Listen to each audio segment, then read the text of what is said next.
Olá, estamos iniciando então a terceira semana do PET de Geografia, terceiro ano, ensino médio, nos preparando aí para o Enem, né, em janeiro, e continuando nossos estudos remotos. A gente está discutindo ao longo dessas semanas, né, as questões da fragmentação da globalização, que gera conflitos no mundo todo, né, problemas relacionados ao território, ao povo, entre outras questões, né? Essa semana as atividades elas vão continuar abordando aí a questão do território, da desterritorialização e dessas fragmentações do mundo globalizado.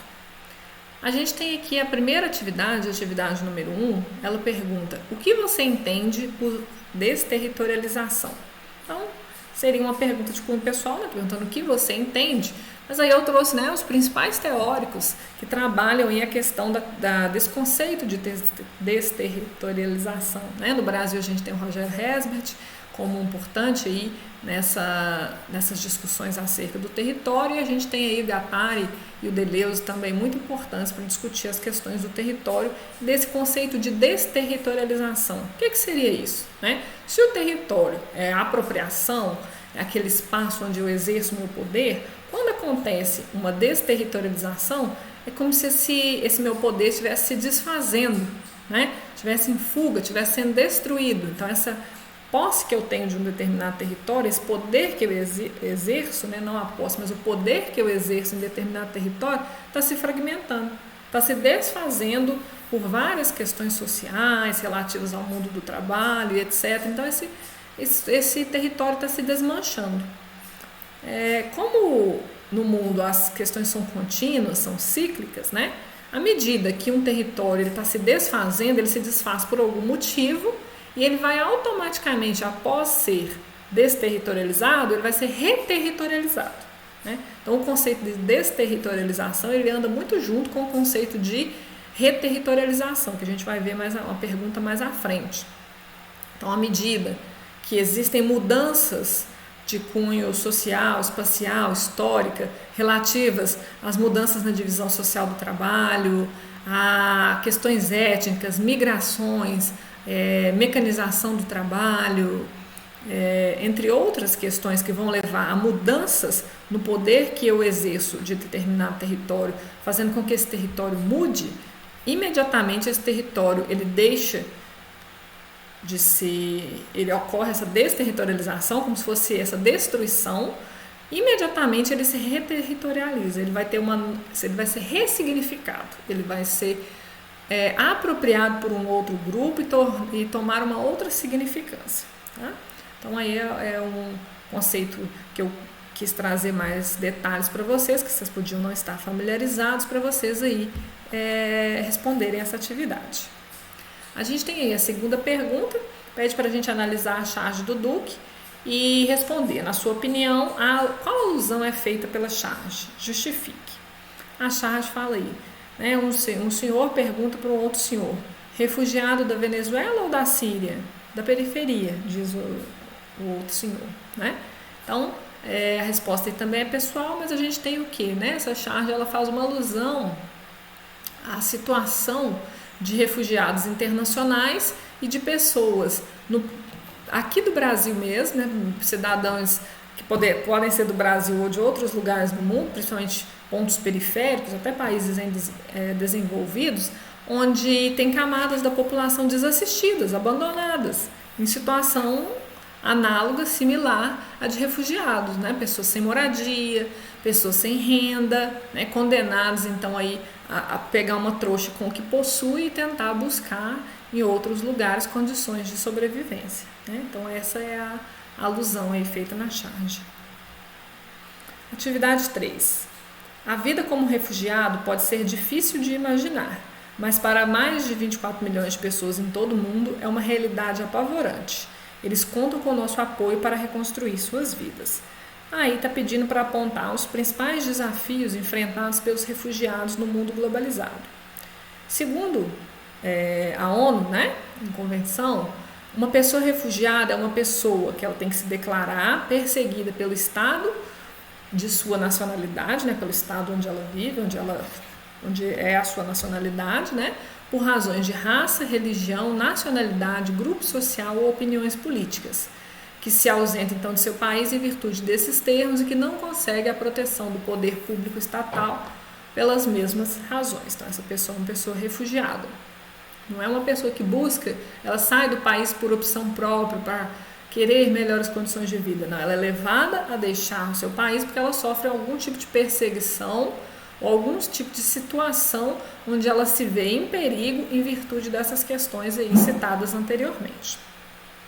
Então, em razão dos conflitos existentes, nacionais existentes em várias partes do mundo e que tem aumentado muito nos últimos anos, a questão dos refugiados ela tem se tornado cada vez mais imediata e mais dramática, né? Os problemas aí eles vão desde encontrar um lugar para viver, né? A maior parte dos refugiados eles se deslocam para países em desenvolvimento, países do sul, principalmente países emergentes, né? Então isso já é um problema porque está se deslocando grandes contingentes populacionais de pessoas com problemas para países que a população desses países já enfrenta diversos problemas de emprego, de renda, de moradia, né? Então você vai aí ter um aumento do contingente populacional de pessoas em situações problemáticas, né? Então elas têm dificuldades com o idioma, dificuldades de buscar emprego, de encontrar emprego, dificuldades com a xenofobia, né, que é essa aversão ao estrangeiro. As pessoas têm aversão a eles, têm estranhamento, né, muitas vezes não vão querer dar emprego, entre várias outras situações, né. Os campos de refugiados, né, Darfur, por exemplo, o Sudão ele tem campos imensos de refugiados, né, e aí tem problemas de violência, de abuso sexual, entre vários outros problemas, de ter ali um grande contingente populacional, problemas relacionados à saúde, né, doenças.